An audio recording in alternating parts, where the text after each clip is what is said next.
Ayan guys, ayan. Isang magandang araw sa inyong lahat. Muli ako si Jessie at ito ang Man at Work. Ayan.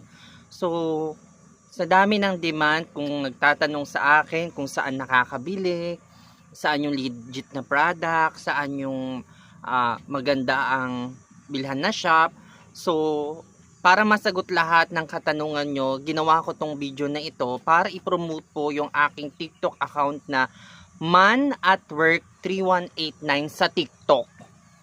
Man at Work 3189 sa TikTok na dun nyo po makikita sa yellow basket kasi yung video nagkakaroon ng restriction.